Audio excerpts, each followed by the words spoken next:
अस्सलाम वालेकुम और सबको नमस्कार। आज जो नरेंद्र मोदी जी स्टडी सेंटर ने हम सबको इनविटेशन उनके बर्थडे के ऊपर दिया है और हमारे देश के माननीय प्रधानमंत्री श्री नरेंद्र मोदी जी को तहे दिल से हम सब के तरफ से मुबारकबादी है। और उसके साथ साथ जो उनकी माँ जो हीरा बहन ने हमारे जो देश के प्राइम मिनिस्टर हैं, एक विलेज के एक कोने में अहमदाबाद गुजरात में उनको जो जन्म दिया, उनके जन्म देने पर भी उनको मुबारकबादी हो, जबकि वो सोचे नहीं थे कि उनके बेटे देश के प्राइम मिनिस्टर बनेंगे। और हमारे देश के प्राइम मिनिस्टर की कुछ बातों ने हमारे दिल को हिलाया है और हमारे दिल को बहुत ज्यादा अट्रैक्ट किए हैं। बहुत सारे देश में प्राइम मिनिस्टर आए हैं, उनके लेवल में उन्होंने काम किया है, मगर जो हमारे देश के प्राइम मिनिस्टर ने जो काम किया है वो हजारों साल तक रोशन रहेगा। और चांद पर चंद्रायन को पहुंचाने तक क्यों ना हो, और सबके साथ सबके विकास का नारा क्यों ना हो, भले अपोज वाले हजारों बातें करते रहे, मगर सोच जो होती है सबके साथ सबके विकास, जो यहाँ पर जितने भी गेस्ट बैठे हैं और आप सबको और सारे देश को मैं यहाँ से यही आवाज देना चाहती हूँ, जो लोग सबके साथ सबका विकास रखना चाहते हैं, उनको चाहिए कि हम सब एक भारतीय बनकर इंसाफ के साथ रहे, सच्चाई के साथ रहे और अच्छाई के साथ रहे, और जात और जमात के साथ नहीं, बल्कि जो अच्छा काम होता है हम उसकी तारीफ करने के साथ रहे। तो उसके साथ साथ हम अपने देश के प्रधानमंत्री को वापस हजारों बार मुबारकबादी पेश करते हुए और उनके जन्मदिन को ऊपर वाला अल्लाह रब्बुल आलमीन उनके उम्र को दराज करे और देश के बहुत सारे काम करने के मौके दे।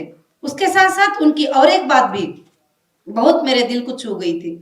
मैं एक ट्रैवल में थी, उस वक्त में मुझे मैसेज आया कि हमारे देश के प्राइम मिनिस्टर के माँ का देहांत हो गया है और उनकी माँ दुनिया से चली गई है। मैं मीडिया में देख रही थी, चैनल में देख रही थी वगैरह सब कुछ भी। तो मैंने सोचा कि देश के प्राइम मिनिस्टर की माँ का इंतकाल हुआ है। मैंने सोचा कि बहुत सारी मिलिट्री होगी, बहुत सारी आर्मी होगी, बहुत सारी पब्लिक होगी, शायद लोगों ने इस बात को ध्यान दिया है या नहीं मुझे नहीं पता, मगर मैंने इस बात पे ध्यान दिया और गौर किया। मैंने सोचा कि बहुत सारी लंबी पब्लिक होगी, पूरे लोग आएंगे, पूरा देश आएगा, पूरे चीफ मिनिस्टर आएंगे, पूरे इंडिया के मिनिस्टर जाएंगे, कैबिनेट मिनिस्टर जाएंगे, बहुत सारा हंगामा होगा, मजमा होगा।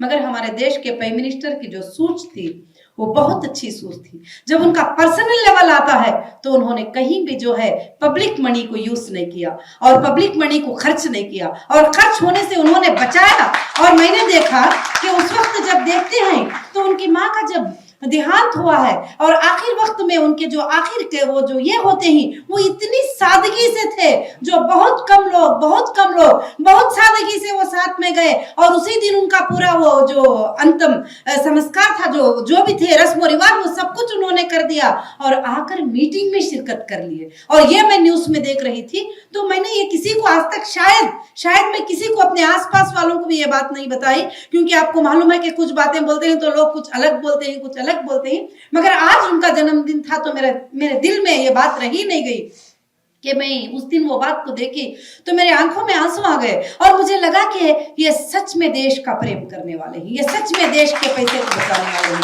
ये सच में देश को चाहते हैं, ये सच में खुद की कोई मसलिहत नहीं है। अगर दूसरे प्राइम मिनिस्टर होते तो माँ के इसके वक्त में जो है मिलियनों रुपये खर्च करा देते थे, मगर उन्होंने इतनी सादगी से इस चीज को कर दिया कि सीधा फ्लाइट में आए और सुने और ये होते ही वापस आकर मीटिंग में भी शिरकत कर ली और फिर वापस जो है मीटिंग में आकर पब्लिक के लिए देश की बात कर रहे हैं। ये बहुत ही अच्छा लगा और दिल को छू गए। और दूसरी बात, मन की बात को लेकर बच्चे बच्चे को बात करना कि तुम्हारे मन में क्या है। आज लोग तो अलग अलग बातें बनाते ही बातें करते हैं कि उसने जीत गए, ये पार्टी है, ये पार्टी मुसलमान की मदद है, ये पार्टी माइनॉरिटी की है, ये पार्टी मुस्लिम की है, फलाने। तो मैं यहाँ जितने भी लोग बैठे हैं उनको और देश को एक ही मैसेज देना चाहती हूँ, पार्टी को और देश के प्राइम मिनिस्टर को पब्लिक बनाती है और पब्लिक देखती है, पब्लिक सूझती है और पब्लिक के हाथ में ये चीज होती है। इसलिए हम बीच में लड़कर ना मरे इन चीजों को और ना इन चीजों पर ध्यान दे। हम सब ये बनकर चले, इंसाफ के साथ रहे, भले जो भी इंसान इंसाफ करे उसकी बात करे और सच्चाई के साथ रहे। और उनकी बात, जो मन की बात करना, किसने, कौन से देश के प्राइम मिनिस्टर ने बच्चों के लिए उनकी मन की बात पूछने के लिए टाइम दिया है, वक्त दिया है, पूछा है कि बेटे बताओ तुम्हारे मन में क्या बात है? तो मगर नरेंद्र मोदी जी ने, हमारे देश के प्राइम मिनिस्टर ने बच्चों को मन की बात पूछकर उनके दिलों को छू लिया और उनसे पूछा, उनसे बात किया कि तुम्हारे मन की क्या बात है। और भी एक बात मेरे दिल को बहुत छू ली। अभी मैं ये बातें सब मैं कोई किताब में, कोई प्रिपेयर करके पेपर में नहीं लाई हूं, मैं माफी चाहती हूं। मेरे जो दिल में है ये बातें आपके सामने बता रही हूं।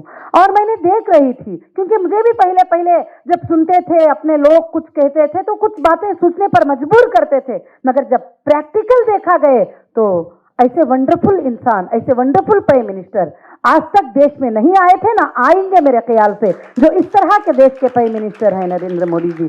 और उन्होंने अगस्त 15 में एक स्पीच दिए और स्पीच देते हुए देश की बात करते रहे, देश की बात करते रहे। बहुत सारे प्राइम मिनिस्टर के स्पीचों को जो है मैंने सुना है, मगर देश की बात करते करते हमारे प्राइम मिनिस्टर जी ने एक बड़ी बात कही थी। मैं सारे देश के महिलाओं को ये बात यहां से मैसेज देना चाहती हूं कि देश में महिलाएं कम नहीं है, 64 करोड़ वुमेन्स हैं देश के अंदर। और उन सारे महिलाओं को कहना चाहती हूं कि उन्होंने एक बात कही कि मैं देश में लखपति दीदीज को बनाना चाहता हूं, उनको बिजनेस वुमेन बनाना चाहता हूं, उनको अपने पैरों पे खड़ा करना चाहता हूं। कई स्कीम्स को लॉन्च किया है, भले स्कीम्स डेवलपमेंट नहीं हुए, विलेजेस तक नहीं गए, उन महिलाओं तक नहीं पहुंचे, मगर कई स्कीम्स जो है उन्होंने लॉन्च किए। उनको बिजनेस का लोन क्यों ना हो, फ्री इंटरेस्ट लोन क्यों ना हो, बहुत सारे स्कीम्स को जो है उन्होंने लॉन्च किया। मगर आज तक किसी देश के प्राइम मिनिस्टर ने अगस्त 15 के दिन और उस वहां पर रैंप पे खड़े होकर महिलाओं की सोच नहीं सोची,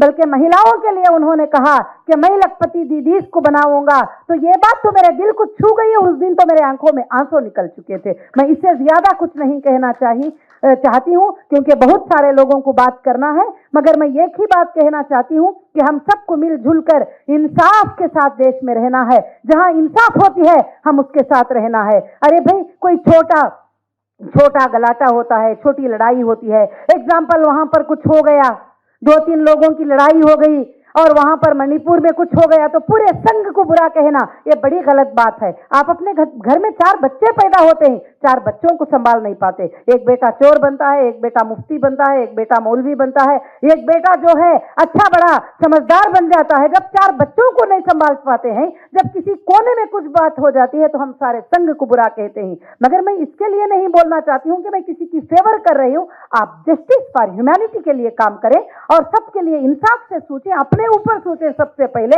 जब हम 4 बच्चों को संभाल नहीं पाते हैं, वहां कहीं पर एक गुनाह हो गया तो पूरे लोगों पर उस गुनाह को थोप दिए। वहां पर कोई एक गलत हो गई, एक ही पार्टी को पकड़कर पूरे लोग वो बोलने लगे। तो इसलिए पार्टियों पर मत जाओ, पॉलिटिकल पार्टियों पर मत जाओ, इंसानियत को सोचो और इंसानियत के ऊपर बात करो। हम भारतीय हैं, हम देशवासी हैं। जहां अच्छी बात होती है, जहां इंसाफ की बात होती है, तो जरूर उनके सपोर्ट में बात करो। वो सपोर्ट में बात करने के लिए कभी भी मत डरो, कुछ नहीं होगा, आप सबके साथ रहो। और मैं फिर से मुबारकबादी पेश करती हूं हमारे देश के प्राइम मिनिस्टर को, और उनकी हयात ऊपर वाला लंबी दे और उन्होंने देश के लिए और भी बहुत ज्यादा काम करें और अच्छे काम करें और देश के लोगों के लिए, देश के बच्चों के लिए, देश के स्कूल्स के लिए, देश के महिलाओं के लिए, देश के गरीब लोगों के लिए, सबके लिए और भी ज्यादा बड़ा काम करें। और मैं दुआओं के साथ जो है मैं इस बात को खत्म करती हूं। और शुक्रिया मुझे इसका मौका देने के लिए, इस जन्मदिन पर इनविटेशन देने के लिए, और मैं यहाँ पर खड़े होकर बात करने के लिए बहुत शुक्रगुजार हूं।